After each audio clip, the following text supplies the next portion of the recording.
Bruce Lee at naval ceremony. Fight a real martial artist, said officer 10 seconds later. There are dates in the history of martial arts that everyone knows. The Long Beach Internationals in 1964. The release of the movie Enter the Dragon in 1973.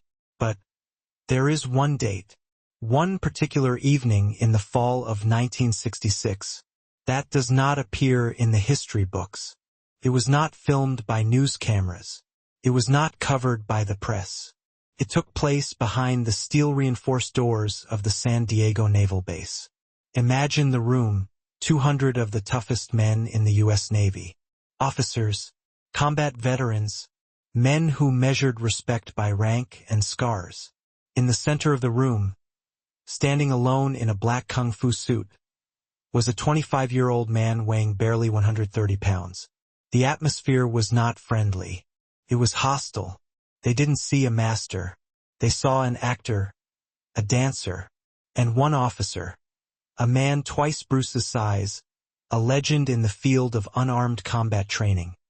Decided it was time to call out the imposter. He stood up. He walked to the center. He didn't want a demonstration. He wanted a fight. He said to Bruce, "Stop dancing. Fight a real martial artist." The room fell silent. You could have heard a pin drop. The officer smiled, expecting a massacre. They expected Bruce to give up. But what they witnessed lasted only 10 seconds. 10 seconds that destroyed a reputation. 10 seconds that silenced a room full of 200 warriors. 10 seconds that terrified the U.S. Navy so much that they classified the incident report for years. This isn't a scene from a movie. This is the story of the day Bruce Lee entered the lion's den and emerged the Soul King. To understand why this fight took place, you have to understand the world of 1966. It was before worldwide fame, before the yellow jumpsuit, before Bruce Lee posters were plastered on the walls of teenagers everywhere, from Tokyo to Texas. In 1966, Bruce Lee was a man caught between two worlds. To the traditional Chinese masters in Chinatown, he was a rebel, a troublemaker who taught their secrets to outsiders. To the American public, he was just Kato in the Green Hornet, a mere sidekick, a curiosity. But within the martial arts community, rumors were beginning to circulate. There was talk of a young man in Los Angeles who moved faster than the eye could follow. A man who didn't believe in forms or rituals, but in efficiency. Brutal, direct efficiency. These rumors reached the ears of Admiral Thomas H. Moore at the San Diego Naval Base. The Navy was looking to revamp its hand-to-hand combat program. It was tired of the old boxing and wrestling manuals dating back to World War II. It wanted something new, something deadly. So an invitation was sent. It wasn't a request to appear as a movie star. It was a challenge, disguised as a guest lecture. The invitation simply said, "Demonstration of the effectiveness of close combat." Bruce accepted immediately. He didn't care about the fee. He didn't care about the prestige. Only one thing mattered to him, proving that his method, Jeet Kune Do, was the ultimate truth in combat. He wanted to test his philosophy against the toughest men America had to offer. He arrived at the base on a rainy Tuesday evening. He drove himself. No escort, no bodyguards, just Bruce, his gym bag, and his student Dan Inosanto. When they entered the officers' club, the temperature in the room seemed to drop 10 degrees. This was no dojo. It was a gathering of the Pacific Fleet's elite. Men with crew cuts, dressed in stiff white uniforms, with arms as thick as tree trunks. Cigarette smoke hung heavy in the air. The clinking of glasses stopped when Bruce entered. He looked small in a room full of giants. He seemed almost fragile. Accounts of that evening described the tension as stifling. A retired officer, who was then a junior lieutenant, later wrote in his memoirs, "We looked at this little guy in his Chinese pajamas and thought it was a joke. We were trained to kill with our bare hands. We thought, What can this kid teach us? How to do the splits? Bruce sensed the lack of respect. It motivated him. He walked to the small raised platform in the center of the room. He did not bow. He didn't ask permission to speak. He simply put down his bag, took off his jacket, and rolled up his sleeves. His forearms were muscular, his veins bulging like steel cables. He scanned the room. His eyes were intense, unmoving. He wasn't there to entertain them. He was there to educate them. "Gentlemen," Bruce said, in a calm voice that carried to the back of the room without a microphone. "You are trained to fight like machines. Mechanical, rigid, predictable." He paused, letting the insults sink in. "I am here to show you how to fight. Like water." A murmur of laughter rippled through the front row. Water? Soft, fluid water? These men respected iron. They respected stone. Sitting in the front row was the man who would become the catalyst for the legendary event of that night. Commander Jack the Silencer Sterling.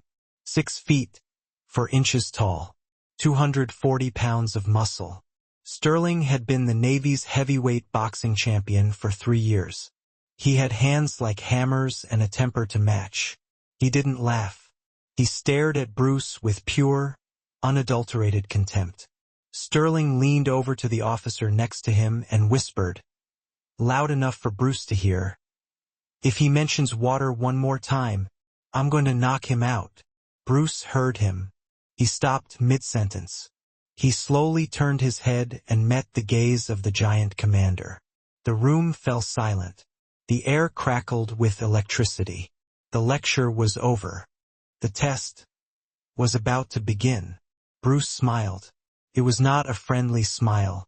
It was the smile of a predator who had just spotted his prey. "Do you have anything to share with the class, Commander?" Bruce asked. Sterling stood up. The sound of his chair scraping across the floor echoed like a gunshot. He towered over everyone. He unbuttoned his jacket and threw it on the chair behind him. "I said," Sterling thundered, his voice shaking the walls, "that I'm done with speeches. I'm done with philosophy. In the Navy, we don't fight with metaphors. We fight with our fists." He climbed onto the stage. The wooden planks creaked under his weight. He stood less than a meter away from Bruce, looking down at him, blocking the light. "Why don't you show us what this water can do against a real brass knuckle?" The trap was set. The doors were locked. And for the first time that evening, Bruce Lee didn't look like a guest. He looked like an executioner. Most men would have backed away. Standing next to Sterling was like standing next to a cliff. The commander was not only tall, he was also trained for war. His knuckles were marked and calloused from years of punching heavy bags. And probably people, too. The situation was physically impossible. Weight classes exist in combat sports for a reason. Sterling weighed nearly 110 pounds more than Bruce. In a street fight, that weight difference is usually fatal. If Sterling caught Bruce, if he could wrap his massive arms around him, speed wouldn't matter. He would crush the smaller man. The officers in the room knew this. They leaned forward in their chairs, some smiling, anticipating the Hollywood actor's humiliation. Others looked genuinely concerned. Dan Inosanto, standing to the side, later recalled tightening his grip on Bruce's gym bag. He knew what Bruce was capable of. But he also knew that a single lucky punch from a man like Sterling could end a career. But Bruce didn't flinch. He didn't back down. He didn't even blink. He stood with his arms relaxed at his sides, breathing deeply and rhythmically. He looked at the giant man's chest, then looked up into his eyes. He was calculating, analyzing the data, the range, the reach, the center of gravity, the emotional state. "You want to fight?" Bruce said. It wasn't a question. It was an observation. "I want to teach you a lesson, son," Sterling sneered, cracking his neck. "I want to show these men the difference between movies and reality. No cables. No director yelling cut. Just you and me. Bruce nodded slowly. He bent down and unbuttoned the cuffs of his kung fu jacket. He folded them back with precise, deliberate movements. Okay, Bruce said softly. But I have to ask you, do you want this to be a training fight for points? Sterling burst out laughing. A deep, guttural laugh. Points? We don't fight for points. We fight until one of us can't stand up anymore. That was the answer Bruce was waiting for. The conditions were set. No rules. No referee. Just violence. Very well, Bruce replied. Until one of us can no longer stand. The room seemed to shrink. The atmosphere became heavy. This was no longer a conference. It was an unauthorized duel on federal property. Bruce took half a step back. He changed his stance. For the first time, the audience noticed the change. The relaxed posture was gone. In its place was a spring ready to pounce. Bruce adopted his famous specific stance. Right hand forward, chin tucked in, knees slightly bent, heel raised. He looked like a cobra raising its head. Sterling did not take a stance. He adopted a classic boxing guard. Hands up, elbows in, chin down. It was a solid defense, worthy of a textbook. Against a boxer, it was impenetrable. But he wasn't fighting a boxer. Come on, go ahead, Sterling taunted, waving his front hand. Hit me. Give me your best shot, movie star. Bruce remained motionless. He was employing a fundamental concept of Jeet Kune Do, the art of fighting without fighting. He was letting Sterling's anger do the work for him. He was waiting for him to commit. The silence lasted 5 seconds, 10 seconds. It was agonizing. Sterling, frustrated by Bruce's immobility, made a fatal mistake. He mistook patience for fear. He thought Bruce was paralyzed. Coward! Sterling spat. He lunged at him. It wasn't a clumsy punch. It was a precise, disciplined left jab intended to knock Bruce's head back, followed immediately by a powerful right hook intended to knock him unconscious. It was a combination that had worked 100 times before for Sterling. It was fast. It was powerful. But to Bruce Lee, who was moving in a state of hyper-awareness, Sterling was moving in slow motion. This is the moment that separates masters from legends. The moment when time expands. Witnesses claim they didn't actually see Bruce move. One moment he was standing in front of Sterling. The next, the geometry of the room had completely changed. Bruce didn't block the jab. He didn't back up. He did something that went against every manual in the Navy library. He moved toward the attack. He intercepted it. Bruce dodged the punch by a hair's breadth, the force of the blow practically grazing his hair as he dodged. His front hand did not strike. It whipped through the air like a scorpion's tail. Crack. The sound was sickening. It wasn't the dull thud of a fist hitting muscle. It was the sharp crack of bone against bone. Bruce's backhand punch had hit Sterling's temple. But it wasn't just a punch. It was a shockwave. Sterling's head snapped to the side. The giant stopped, his eyes wide with confusion. His momentum was halted. But Bruce wasn't done. That was only the first note of the symphony. We are now 2 seconds into the 10-second fight. Sterling, dazed but still dangerous, tried to get back into position. He attempted to swing his enormous right arm, a blow that could have decapitated Bruce. But Bruce was already in his guard. He was in the pocket, the danger zone. Bruce ducked. His leg shot out, delivering a low, violent kick to Sterling's front knee. Crack. Sterling groaned, his leg buckling under 238 pounds of weight. His structure collapsed. The tower began to lean. The crowd gasped. A collective gasp from 200 men. They couldn't understand what they were seeing. The silencer was being dismantled. And the actor hadn't even broken a sweat. Bruce followed up. He didn't stop to admire his work. He instantly transitioned from the low kick to a handhold. He pinned Sterling's arms against his own chest, rendering the boxer's weapons useless. For a split second, they stood face to face. Bruce looked Sterling in the eyes. There was no anger in Bruce's gaze. Only absolute, terrifying concentration. "You're too stiff," Bruce whispered. Then, he finished off his opponent. The trap was closed. Sterling was off balance, his knee compromised, his arms immobilized. He was a force of nature, stripped of his power. Bruce released the trap on Sterling's arms, and in a movement too quick to follow, lightly placed his right fingertips on Sterling's chest, just above the solar plexus. To the uninitiated, it looked like a light touch, a push, but the martial artists in the room, and there were a few hidden in the back, knew what was about to happen. They recognized the setup for the most famous technique in the history of Kung Fu, the one-inch punch. But this wasn't the demonstration version Bruce used in exhibitions, where he would throw a volunteer onto a chair. This was the combat version. This one was designed to cause trauma. Bruce anchored himself to the ground. He connected his feet to the floor, creating a kinetic chain that started at his heels, ran up his legs, through his hips, and exploded out of his fist. He didn't pull his arm back. He simply stretched. Boom! The sound was like a car door slamming. Sterling, weighing in at 240 pounds, didn't just fall backward. He took off from the ground. His feet left the floor. He flew backward through the air, traveling 5, 6, 8 feet. He crashed into the rows of chairs behind him.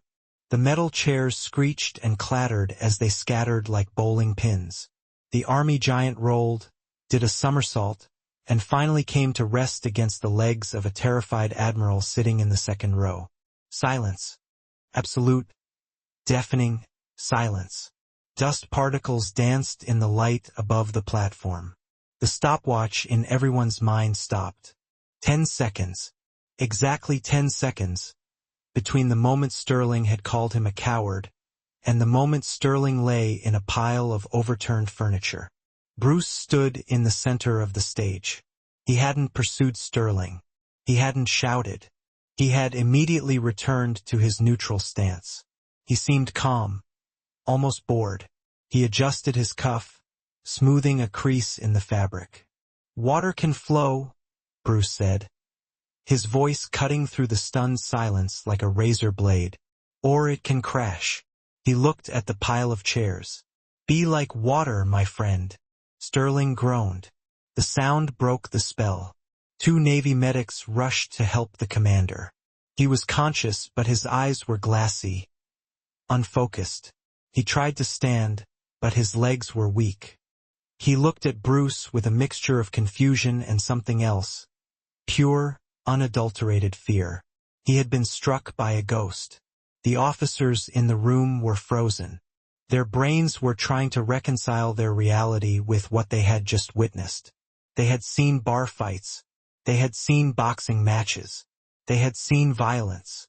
But they had never seen perfection. Then it began. A slow applause came from the back of the room. It was Admiral Moore, the base commander.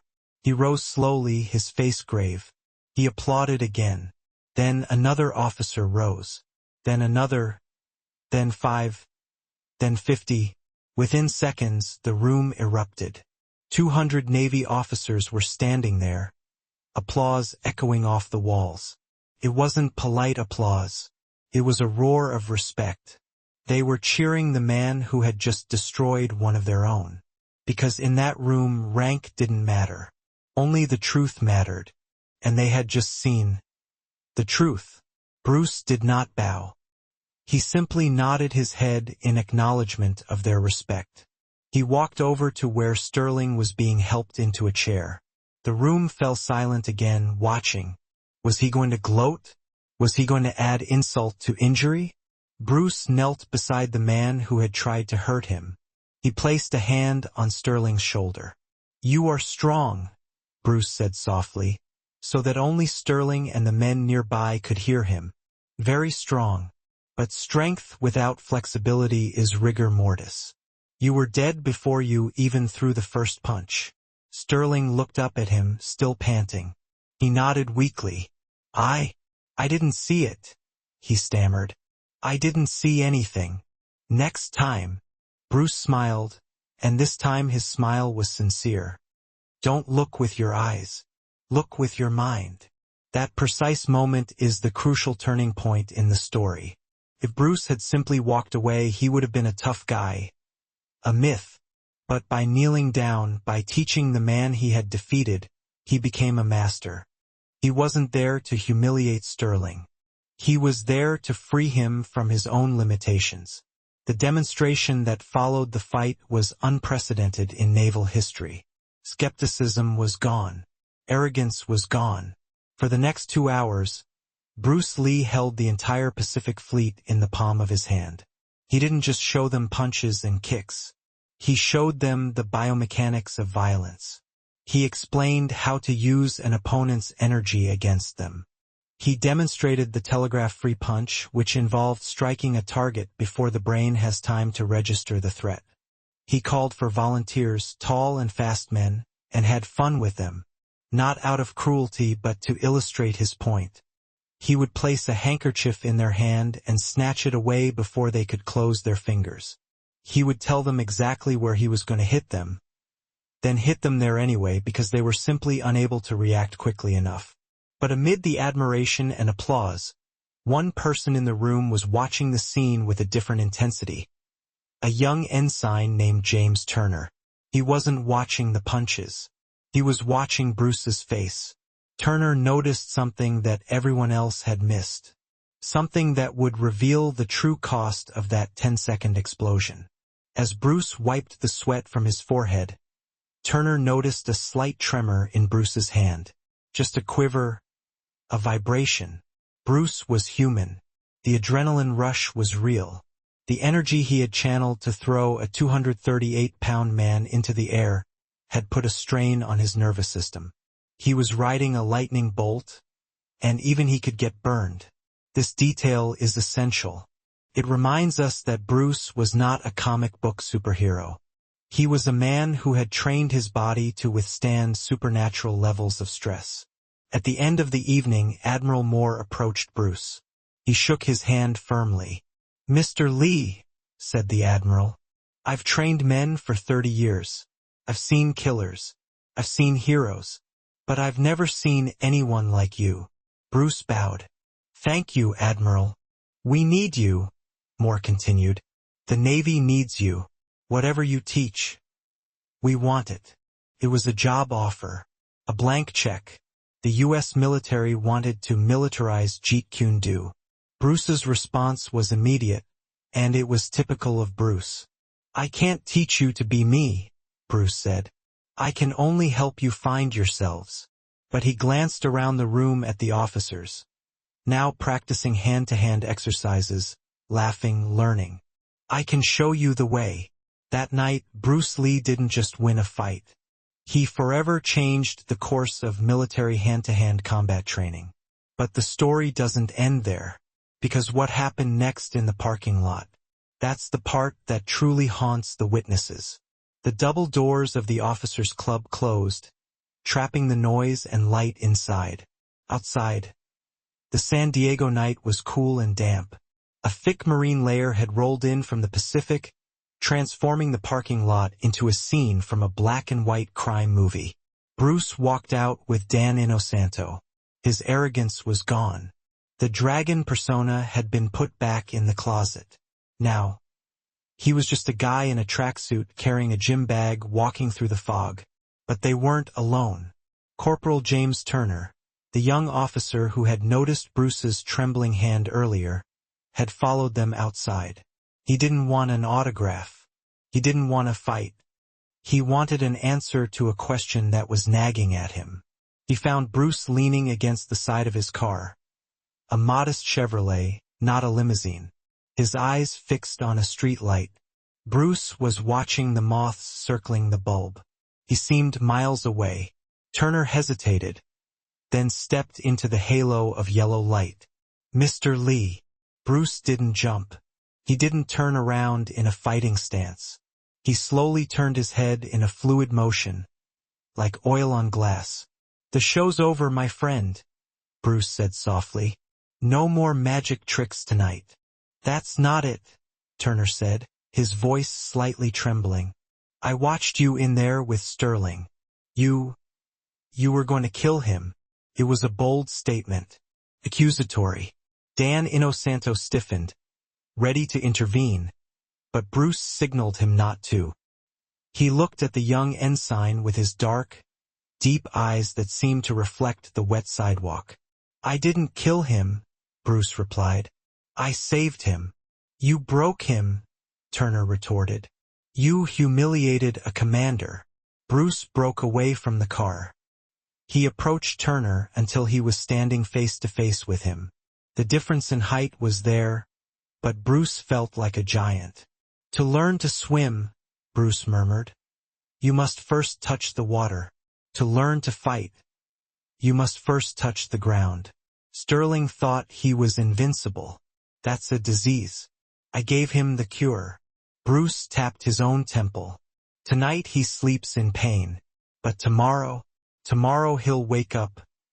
Awake. Really awake for the first time in 10 years. He'll look in the mirror and see a man. Not a rank. I gave him a gift." Turner was silent. He hadn't seen it that way. Then Bruce did something strange. He reached into his pocket and pulled out a quarter. He held it up in the dim light. "You saw the violence," Bruce said, "but you missed the art. Look."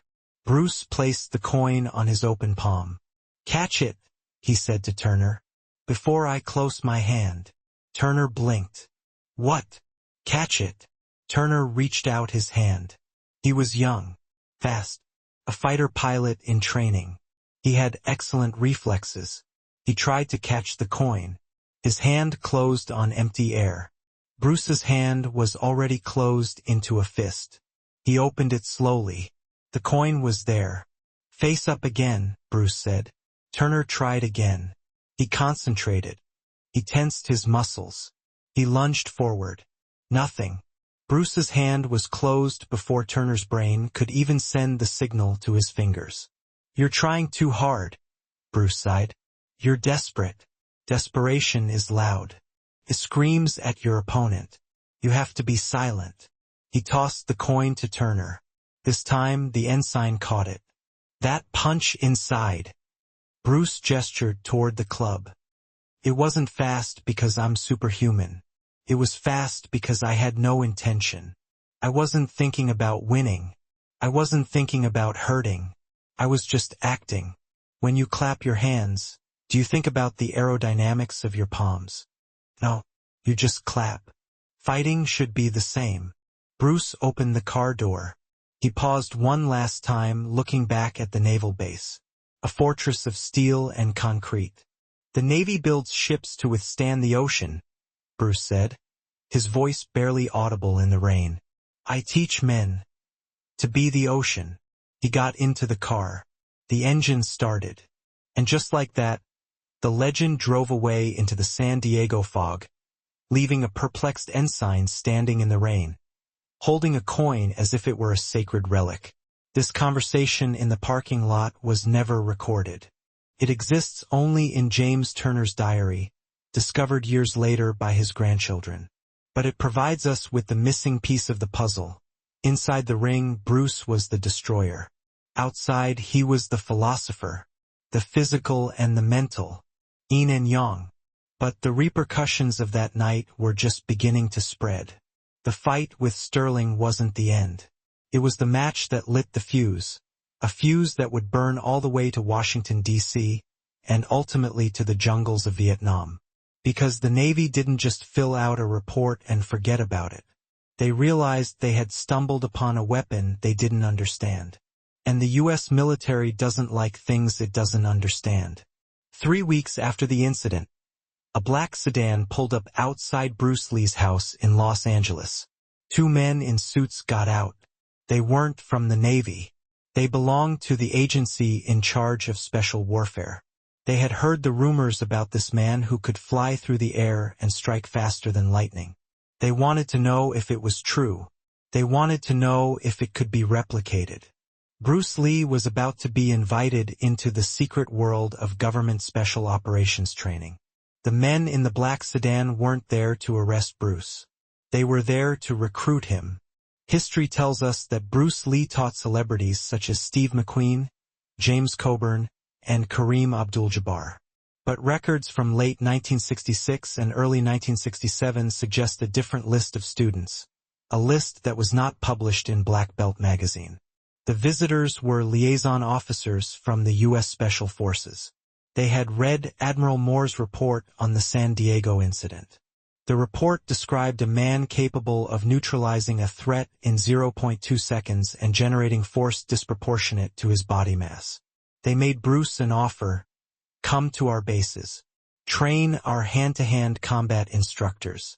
Help us rewrite the manuals for the Vietnam War. Bruce accepted, but on his own terms. He would not enlist in the army. He would not cut his hair. He would come as a consultant, a sifu for the soldiers. What happened next is one of the most fascinating but often overlooked chapters of his life. Bruce Lee began secretly training members of the Green Berets and the CIA's Special Activities Division. Imagine the scene: you have seasoned soldiers, men who have killed in the jungle, men who know the smell of war. And standing before them is this actor. But after San Diego, word got around. No one challenged him anymore. No one asked him to prove himself.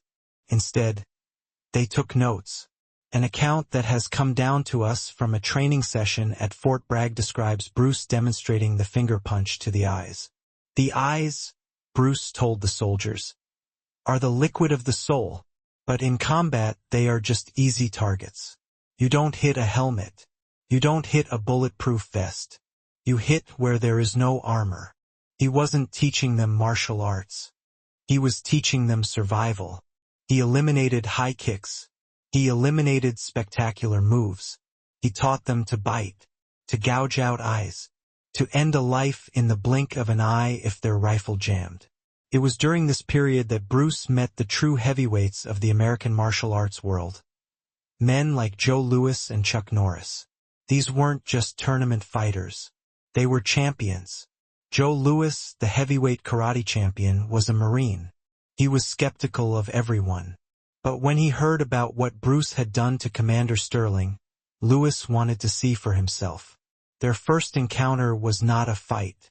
It was a dissection. Louis later said, "Bruce exposed me, not physically but technically. He showed me that I was fighting like a robot. I was a tank. He was a laser beam." This confirms the San Diego story.